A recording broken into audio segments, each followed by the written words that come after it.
Cette vidéo est la partie 2 de l'État-providence est mis au service du secteur privé.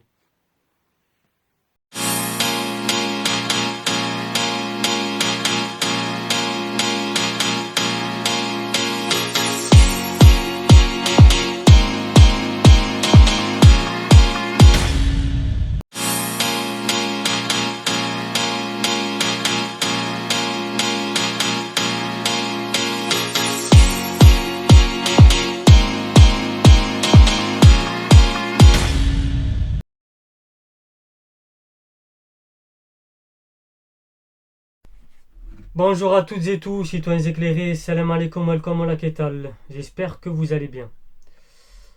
Continuons la vidéo que nous avions commencé la dernière fois. Nous allons évoquer la tendance de long terme. La loi de finances de 2023 a indiqué noir sur blanc que la maîtrise des dépenses publiques, permise par la réforme des retraites, doit rendre possible la suppression de la cotisation sur la valeur ajoutée des entreprises, la CVAE, soit environ 8 milliards d'euros par an à terme.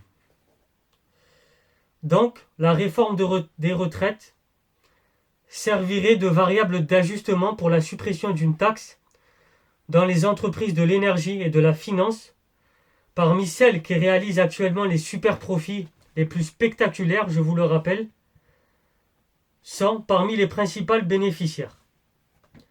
Dit autrement, si l'exécutif cherche à maîtriser les dépenses publiques, pourquoi supprimer la CVAE qui va en dégrader le solde de ces dépenses publiques?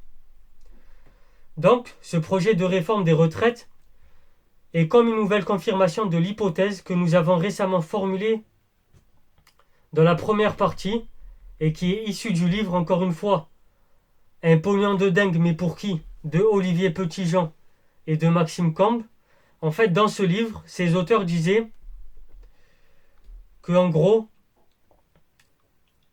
l'argent magique de la pandémie, en gros, ils disaient que l'affaiblissement progressif et continu du welfare state, c'est-à-dire l'État-providence, qui est, je vous le rappelle, chargé de protéger la population face aux risques sociaux.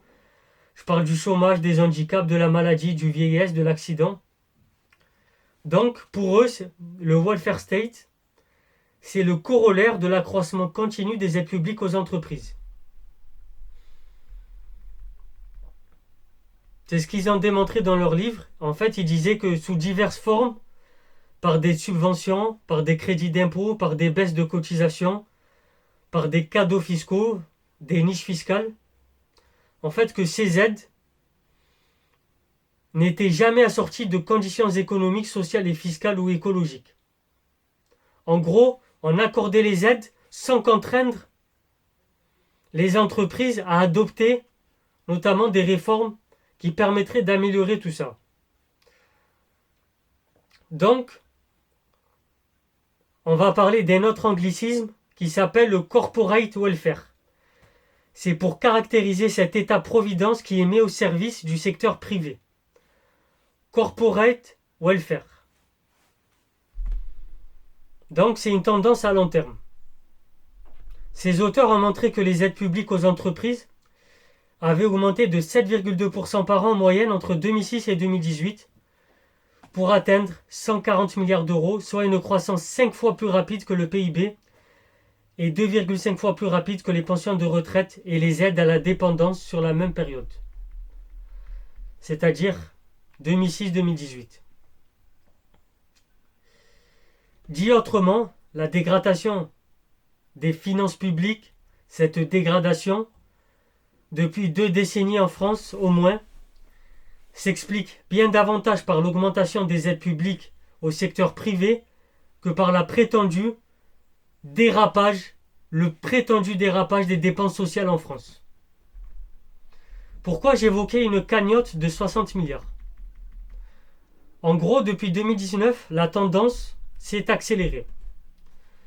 Selon les premiers calculs qui ont été réalisés par le Centre lillois d'études et de recherche sociologique et économique, le quoi qu'il en coûte, qui a été mis en œuvre pendant la pandémie du Covid-19, a fait bondir les aides publiques aux entreprises de 50% pour atteindre le montant stratosphérique de 207 milliards d'euros en 2021.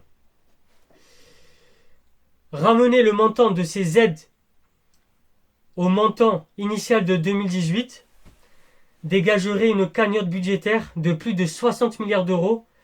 C'est pour cette raison que je vous avais dit 60 milliards d'euros. Donc, qui a dit que l'argent magique n'existait pas? Je vous invite à lire cet ouvrage qui est très intéressant. Plutôt que de déclencher un conflit social massif dans le pays, l'exécutif pourrait donc en premier lieu réduire le montant total de ces aides aux entreprises dont l'efficacité a souvent été mise en question, de 5% à 6%, et ainsi dégager les 12 milliards d'euros qu'il cherche à économiser par sa réforme des retraites. Je parle même pas des taxes des super profits, je parle juste vraiment des aides aux entreprises. La question qu'on peut se poser, c'est veut-il augmenter l'emploi des seniors réellement comme il annonce à la télévision? Pour cela, il suffirait de conditionner l'accès aux aides au fait que les bénéficiaires, c'est-à-dire les entreprises, augmentent réellement l'emploi des travailleurs des plus âgés. Ces conditions, qui pourraient être utiles et qui pourraient être étendues à d'autres secteurs, comme l'égalité des salaires entre les femmes et les hommes, la décarbonation des appareils productifs, l'amélioration des conditions de travail ou l'embauche des minorités visibles. Mais ce n'est pas le choix de l'Élysée, donc c'est une réforme idéologique. Donc, en gros, ils préfèrent continuer à rogner l'État-providence en restreignant et en conditionnant toujours plus l'accès aux prestations sociales pour, dans le même temps, continuer à multiplier les largesses inconditionnelles au secteur privé, en particulier aux grandes entreprises, aux grands groupes, comme on l'a dit au début de la vidéo la semaine dernière. Pour terminer, en 2023, la part de la richesse nationale consacrée à la dépense publique et son évolution dans le même temps ne disent plus grand-chose du projet politique poursuivi. Encore faut-il préciser quels sont ceux qui voient leur part du gâteau grossir et ceux dont la part diminue. L'exécutif a donc clairement fait un choix entre d'un côté les prestations sociales, les retraités, et de l'autre côté les entreprises et les aides massives accordées. C'était Soso l'Intello. N'hésite pas à mettre le petit pouce bleu et parle-en autour de toi. On se dit à demain, Inch'Allah.